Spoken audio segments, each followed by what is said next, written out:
Some people don't. Some people, I mean, they're doing it, man. So, Ida, what's the secret to like a good balanced Asian sauce? Well, you said it. The secret is balance. One thing that I learned in culinary school and that I really maintain to this day is the balance. Oh, we're talking. Oh, I'm talking. Yeah, oh, hello. You're talking. I didn't know that I was on camera. Yeah. I thought you were on. Oh, that's our fridge and our dining room back there. We could show you all a little bit of the living room if you want. But we'll do that later. No, the main thing for a good Asian sauce is balance. It has to have the correct, and I say correct, and this is the appropriate word, correct balance of salt, acid, and heat, and savory. There's got to be that balance, and the way, and really the only way you can do it is to measure, and that's the secret. You can't. Listen, I have worked in kitchens. I have worked in kitchens from dive bars to hotels, my darling. I have been a line cook and a chef de cuisine, and I have never experienced. Well, how can I put this?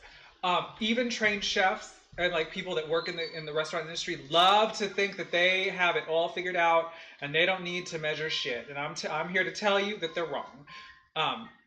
You gotta measure.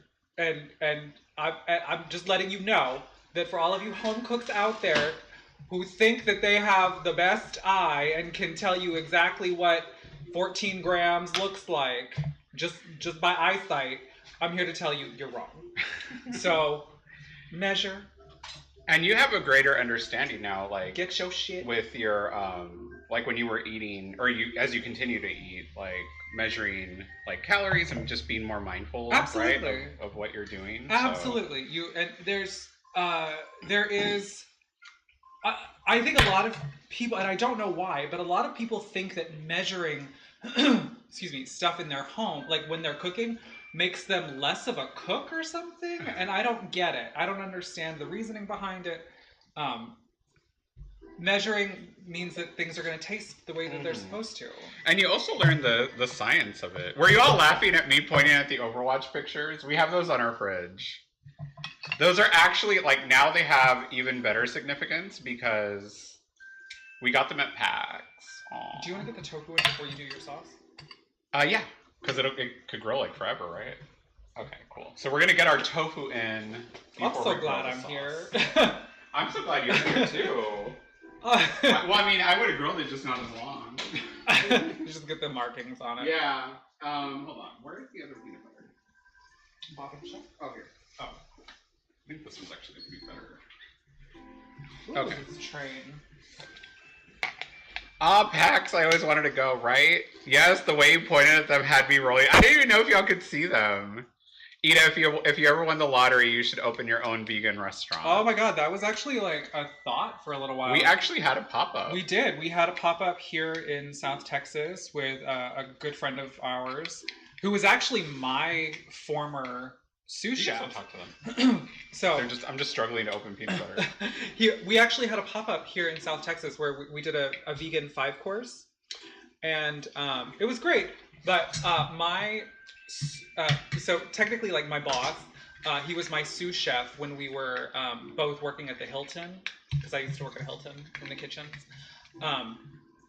He went vegan about a year after I left that kitchen. And then we connected and became very, very good friends. But we had the three of us work, myself and my former sous chef. And a baker. Yes. Oh, yes. And we did have a pastry chef. Yeah, a vegan pastry chef who's local here in South Texas. We did a 5-course pop-up, and it was very successful. It was very, very good. But yeah, we actually contemplated opening a restaurant for a little while, but we had like it was like by ticket only. Yep. And we had like 60 people show up. We had it at 60, and then the tickets sold out within the first hour, I think, and people were asking for other tickets, and so we increased the capacity to 80, and that was a lot of people. That was a lot of people to cook for us. Spoony. Ida, you'd love my measuring cups. They look like beer steins. Oh, that's cute. I think that the measuring cups are like... What are you doing? I thought we were doing slept on. I'm just getting the peanut butter because I'm already doing it. But like I'm already... Okay, so this is a half a cup of peanut butter. I will post the recipe on Discord also for the sauce. And we will use exact measurements, preaching to, you know, kind of following the gospel of Ida just now. That's correct. And if we change any bit of this recipe, because Ida has the eye for like consistency, we'll post anything that we change in the recipe with measurements, okay? But let's go ahead and do our tofu. That's just peanut butter in a bowl. All right. So now we're going to open the tofu.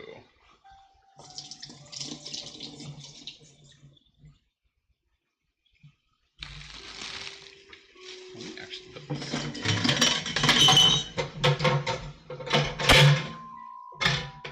Okay. So tofu is a great like vegan protein.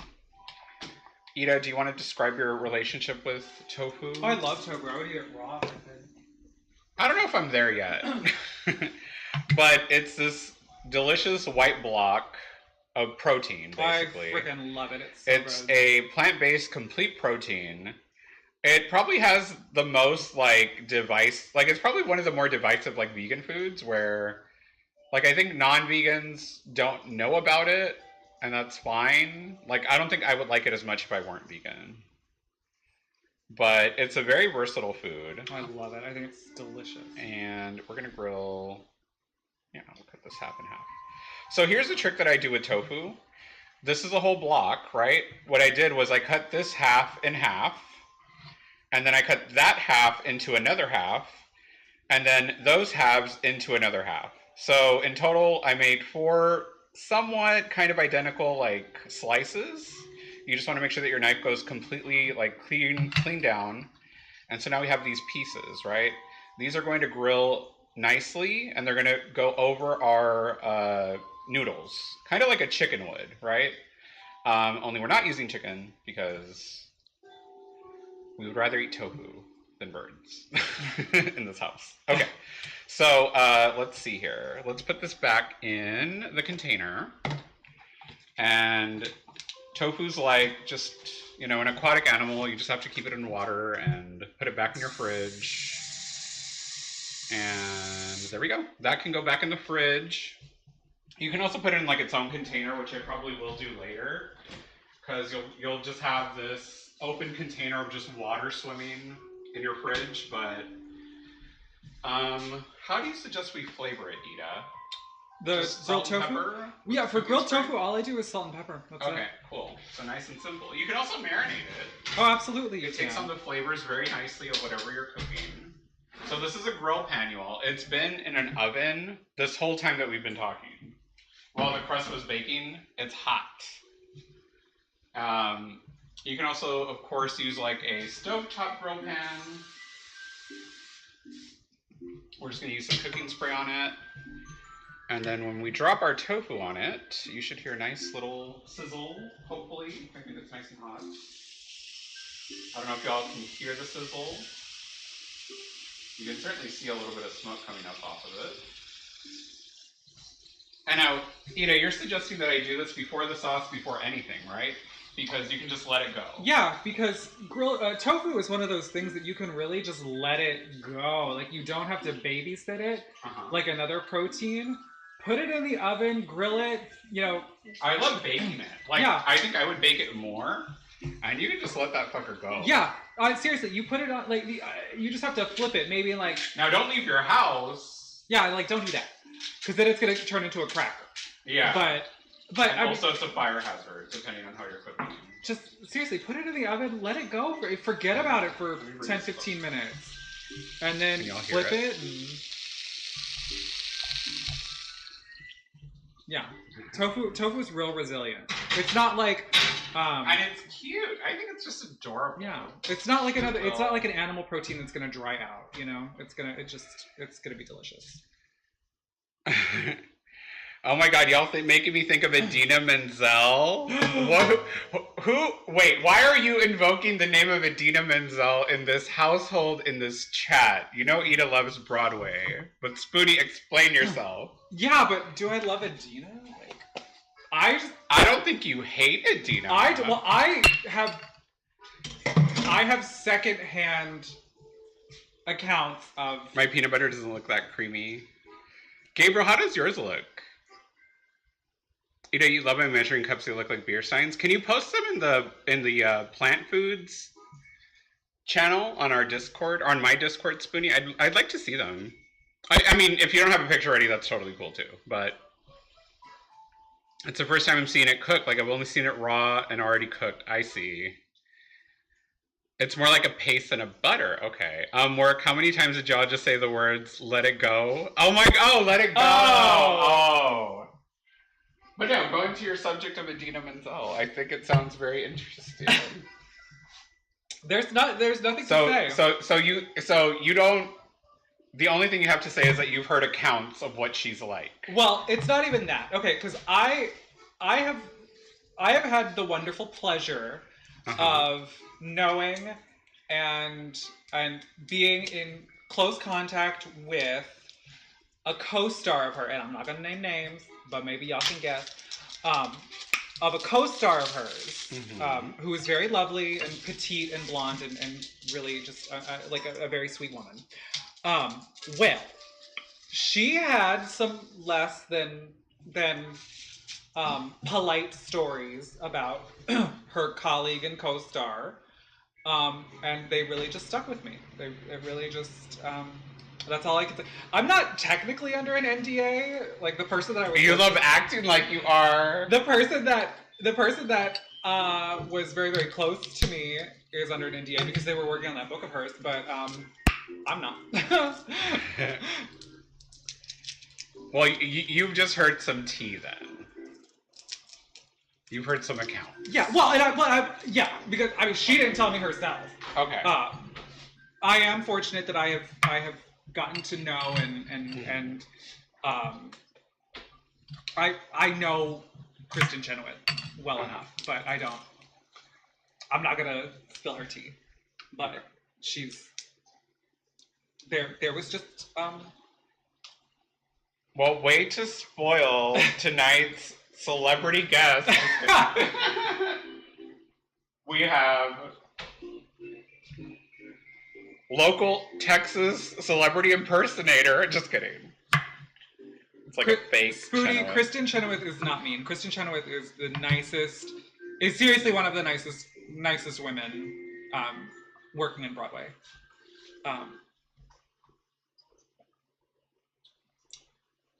Idina is not. And it's not that she's mean, it's just that she is very opinionated and she knows that she's a star. I think it's also like, I personally love like Idina. Like I love the idea of a Broadway diva, right? Like you don't have to like Mariah Carey, right? But like, she knows her worth, and I think that there's nothing wrong with that. I think it's just when that is taken out on colleagues. Yeah. I think that's... Oh, okay. Yeah. And that's where... And you know, Patti LuPone is the same way. Patti LuPone. Patti LuPone is a lovely diva, you know, who can really do no wrong on the stage as far as I'm concerned. Mrs. Lovett, But, you know, she knows her worth, but... How about them Cowboys? Patti LuPone. What is she most known for? Gypsy? Patti LuPone is most known for Evita. Evita? Okay. She played Evita. Like, Don't Cry for Me, Arjun. That one. Okay. Recently, she did... Oh, yeah, she is in the revival of Gypsy. And she did Sweeney Todd, the revival of Sweeney Todd on Broadway. I think that was, what? What did Patti LuPone play in that? In... Sweeney Todd? She played Mrs. Lovett. Oh. Angela Lansbury, though. Yeah. Like, I think, like, the way that I think of... Like, I'm not a big fan of the movie, but I liked Helena Bonham Carter in it. She was a choice. I'm not saying it was a bad choice. It's Mrs. Lovett has this wonderful over the top energy, Yeah. and Helena Bonham Carter plays it a little subdued, and that was her choice, but it's not one that I was particularly fond of. All right. What's that? So we have. I've just pulled 2 cloves of garlic. I minced them, and now we're doing 1/3 of a cup of water is what this calls for. Hot water? No, just water. I think if you whisk it enough, I think the peanut butter's creamy enough. So there we go. 3 tablespoons rice vinegar. Okay, so we're doing our peanut sauce again. This has peanut butter in it. We're now we've added garlic to just make it nice and savory. We've added some water. So it's not much to look at currently. This is really just peanut butter, garlic, and water.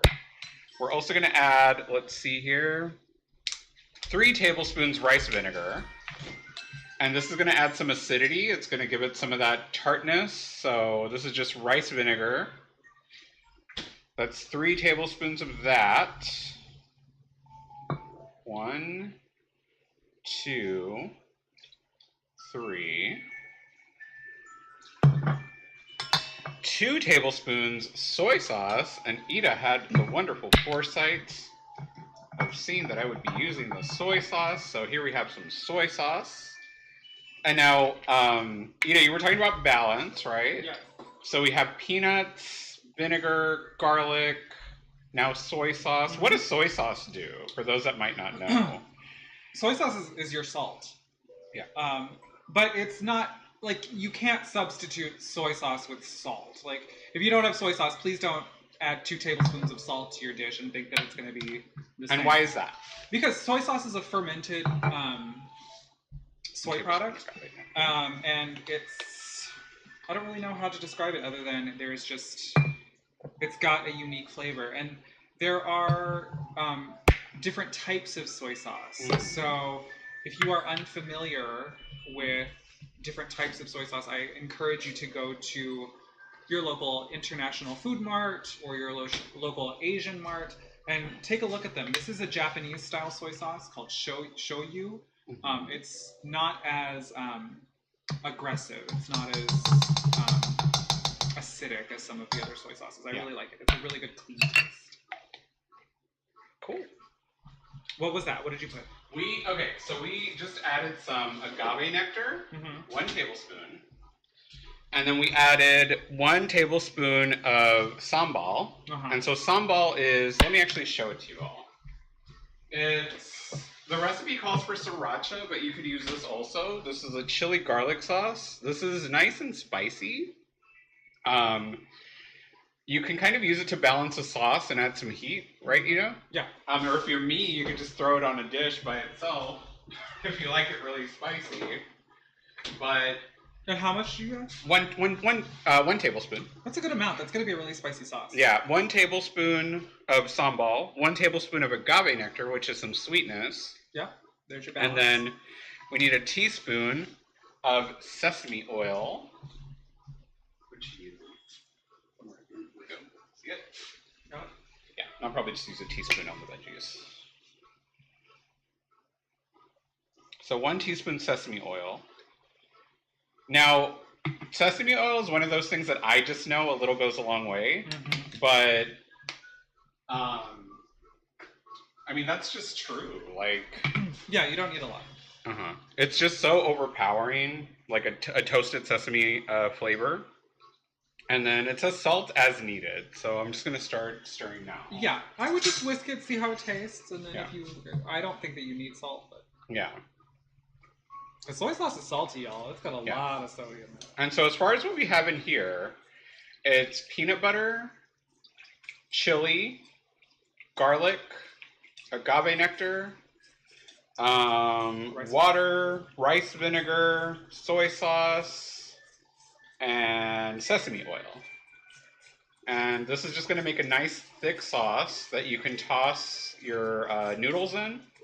We'll see that come together actually pretty quickly because we're using like a thin rice noodle, and I already have my water like at a boil basically. So those noodles are going to come together really quickly. The only thing I have to do now is just cut some veggies, like so that they're at a nice size.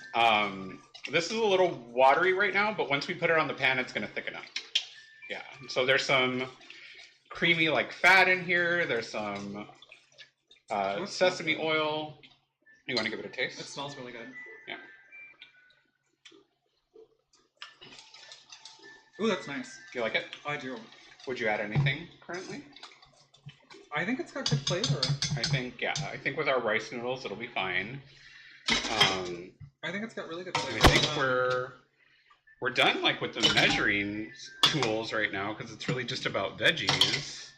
So I'm just gonna give those a rinse and we'll start cutting some veggies. Okay, let me catch up on chat. Les Miserables as well, and she's in company right now. That's right, she's in company. That's what she's in. Helena Bonham Carter is amazing. I think she's really good.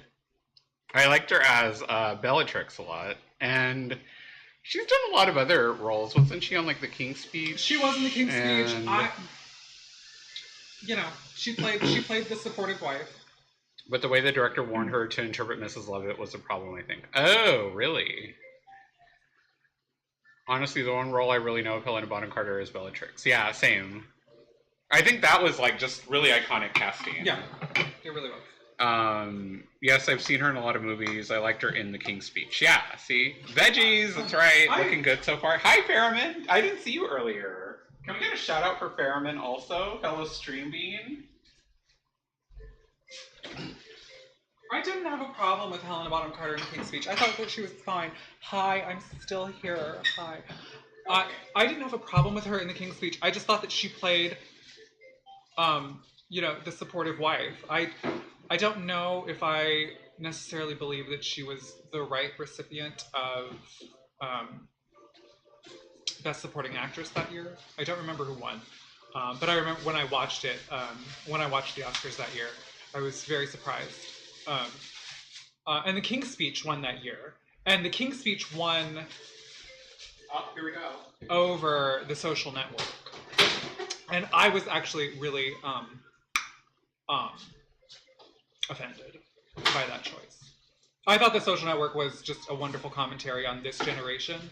And the King's Speech just felt like a timepiece. But that's just me.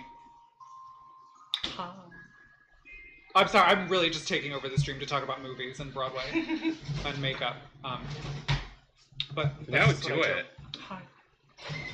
Makeup, movies, and Broadway. Makeup, movies, and Broadway. The Eat a Salad biography.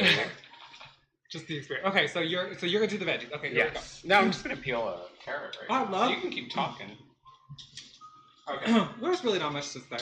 Okay, so when you're putting together veggies for a stir fry like this, right, like a noodle dish, what do you take into consideration, Eva? For a stir fry? Like if you're new to like just cooking and maybe like, Pan Asian, like specifically closer to maybe Thai, right? Inspired cooking. I say inspired because we're American and we know that. And we go to Thai restaurants and we eat very distinct food made by people of Thai heritage, right? But we bring that home and we cook food that's inspired like that, right? But what choices do you make with veggies? Like, let's say, someone might just go to the produce section and be like, oh, I saw people make a stir fry, let me try to do it. Well, I mean, the first thing you want to do is pick vegetables that you like. Like, I certainly, like, if you go to your, like, local Thai restaurant and, they put a lot of, I don't know, eggplant in your... Or, like, bamboo. Yeah, or in your mixed veggies or whatever, and you don't like it, then don't fucking use it. Like, cook what you want. But I think one of the greatest things to consider when you are cooking really anything, but especially when you're doing like a dish like this or a stir fry that's very veg heavy, think about color. Think about how it's going to look on your plate, because it's so fucking cliche, and I hate when people say this, but they're all like, you eat with your eyes first. And I hate it. I hate when people say that, but it's honestly the truth. So pick vegetables, one that you like, and two that are going to look pretty. So think about bright colors. A bright orange carrot looks beautiful on top of like a noodle with a brown sauce, a bright green broccoli or snap pea or asparagus, red bell pepper, orange bell pepper, like anything that's got a lot of color like that.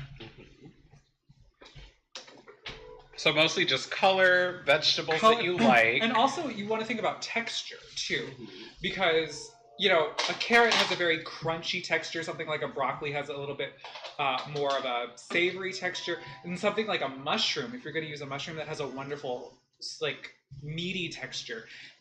You know, think about those different like textures and how it's all going to eat together. Because you don't want nothing but crunch. Like, yeah. I'm not going to add... And if you're like picky and you think like, hey, I just want a stir fry that's just broccoli and a nice sauce. Absolutely. Then you could totally do that. Yeah, just do like a beef and broccoli. It could just be tofu and broccoli. Speaking of... Or if you want to try like a new product, right?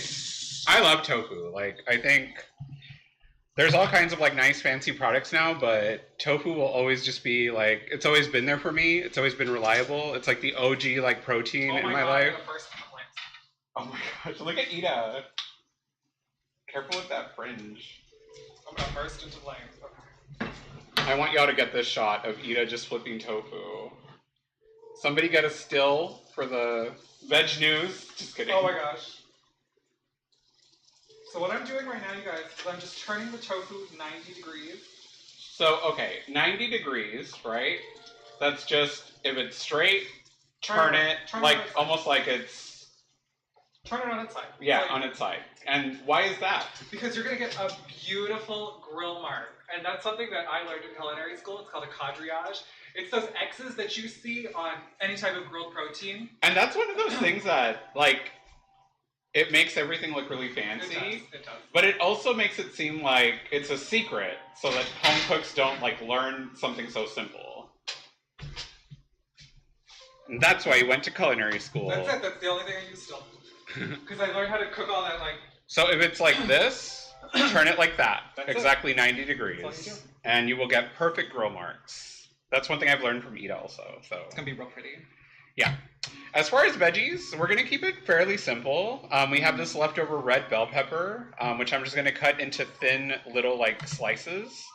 I think carrots, what do you think? Just kind of little rounds? That's what I do. Cut them on a bias.